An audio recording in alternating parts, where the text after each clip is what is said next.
কেউ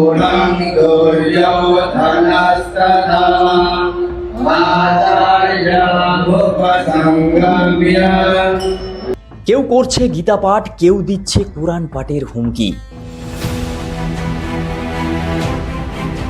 আবার কেউ করছে রাম মন্দির, আবার কেউ সেটাকেই দমাতে বাবরি মসজিদ করছে।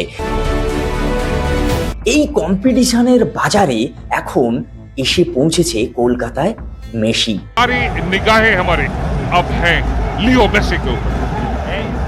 Yes, a couple of World Cup champions there, Rodrigo De Paul and Leo Messi is already waving. দেখুন, মেসির হচ্ছে ইন্ডিয়া ট্যুর, মেসি আসছে ইন্ডিয়াতে, আবার তাও প্রথম আসছে হচ্ছে কলকাতায় আমাদের যুব ভারতী স্টেডিয়ামে।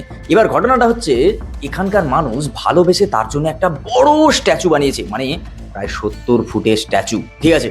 এবার সেই স্ট্যাচু নিয়ে এখন সোশ্যাল মিডিয়ায় তার ছবিটা আসতেই সবাই নিয়ে পোস্ট করা শুরু করেছে তাদের রিয়াকশান, সেটাই রিয়াকশান দেব আমরা। পোস্ট করেছে প্রথম একজন যে প্লিজ স্ট্যাচুর সামনে যেন এটা মেসি লেখা থাকে। মানে এটা কি ভাই, মেসিকে কি চেনা যাচ্ছে না? আচ্ছা, ঋত্বিক রোশনের ব্রাজিলের হয়ে খেলে, বিশ্বকাপ জেতার স্ট্যাচু উদ্বোধনে করবেন মেসি, মানে উদ্বোধন করবেন মেসি। সিরিয়াস? মেসি? ও ভাই, এ তো ঋত্বিক রোশনের মতো লাগছে।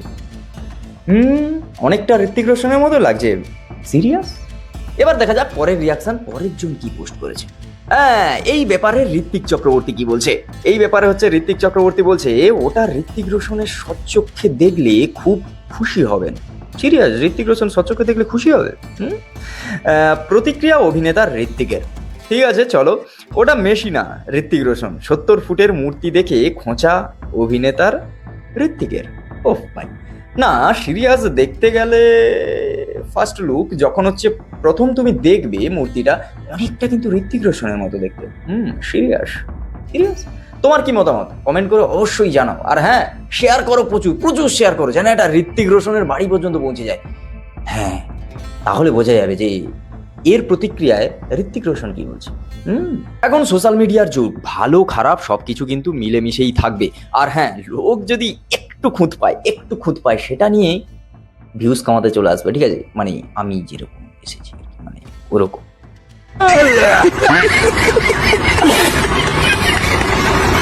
আর সেখানেই ধুমধুমার কাণ্ড বস।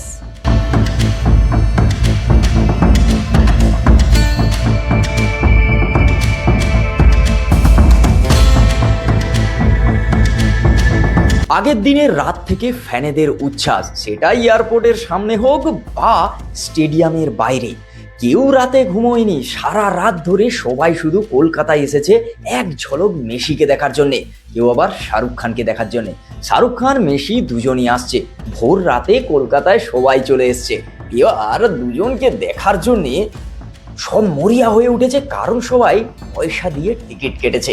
আসল ঘটনা ময়দানে ঢোকার পর, আই মিন স্টেডিয়ামে যাওয়ার পর ভিআইপি টিকিট কেটেছে অনেকে, কিন্তু তারা মেসিকে দেখতেই পায়নি।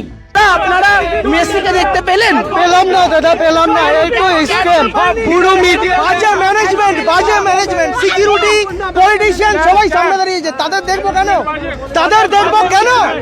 এত বাজে ম্যানেজমেন্ট, অনুপ ঘোষ নিজের এটা কি আমাদের জন্য ছিল না পলিটিশিয়ানদের জন্য ছিল? বহু পুলিশ থেকে শুরু করে, গার্ড থেকে শুরু করে, আর পলিটিশিয়ান, ভিআইপি, ভিভিআইপি মেসিকে ঘিরে ছিল। এত বড় মাঠের মাঝখানে মেসি থাকা সত্ত্বেও প্রায় কয়েকশো লোক, মানে ওই আর কি পুলিশ, ভিভিআইপি সবাই তাকে ঘিরে রাখাতে ঠিকঠাক ফ্যান্সরা এত টাকা টিকিট কেটেও মেসিকে দেখতে পায়নি। না, এটা তো আক্ষেপের বিষয় রয়েছে। না, পরে গিয়ে সেটা ভাঙচুর, ধুমধুমার কাণ্ড। না, ভাঙাভাঙি সরকারি কোনো সম্পদকে ভাঙাকে আমি সাপোর্ট করি না, কিন্তু ওই আর কি ভেতর থেকে একটা অ্যাগ্রেশন। কারণ এটা কিন্তু আজ মিস করলে কাল মেসিকে দেখতে পাবে এরকম বিষয়টা নয়। সেই 2011-11 দিকে মনে হয় মেসি এসেছিল, আর তারপরে এত বছর পর মেসি আবার ইন্ডিয়ায় এসেছে। তাহলে ফ্যান্সদের যে একটা সেই মানে আশা থাকবে একবার অন্তত চাক্ষুষ করার জন্যে, সেটা যদি এত টাকা পে করার পর না হয়, তাহলে তো সেই ফ্রাস্ট্রেশনটা বেরোবেই, তাই নয় কি? তবে যাই হোক, যে জিনিসটা হয়েছে সে জিনিসটা খারাপ, কিন্তু তুমি যদি তোমার সেই পরিমাণ টাকা পে করেও নিজের হাক যদি তুমি না পাও, তুমি তো কথা বলবে, তা নয় কি? এইভাবেই পুরো ইন্ডিয়ায় চলছে মেসি ঝড়।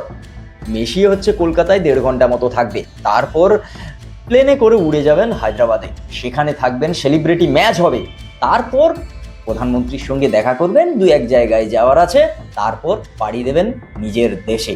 এবার তার মাঝখানে এত বছর পর সবাই চাক্ষুষ করার জন্যে, সামনাসামনি দেখার জন্যে সবাই তো মরিয়া হবে, তাই নয় কি? এই একটা দিন মানুষ আশায় ছিল এতদিন, কেউ দেখতে পেয়েছে, কেউ পায়নি, কেউ প্রচুর টাকা পে করেও তার পছন্দের স্টারকে সে দেখতে পায়নি। দুঃখের বিষয় ভাই, সত্যি দুঃখের বিষয়। এটা মানা যায় না। এটা যদি তোমার জায়গায় আমিও থাকতাম, আমারও হয়তো এই ফ্রাস্ট্রেশনটা বেরোতো। আর যেটা হয়েছে, হ্যাঁ খারাপ হয়েছে, আমি বলবো এটাকে খারাপ হয়েছে, কিন্তু সরকারি সম্পদও এত নষ্ট হয়েছে, এটাও খুব খারাপ, এটা করা উচিত হয়নি। তবে এটাও একটা বিষয়, এগুলো একটু প্রশাসনের দেখা উচিত ছিল, এখানেও কন্ট্রোল হারিয়ে গেল। যাই হোক, তোমাদের কি মতামত মেসি কলকাতায় আসা নিয়ে, ইন্ডিয়ায় আসা নিয়ে? আর কে কে মেসিকে দেখতে পেয়েছো সামনাসামনি?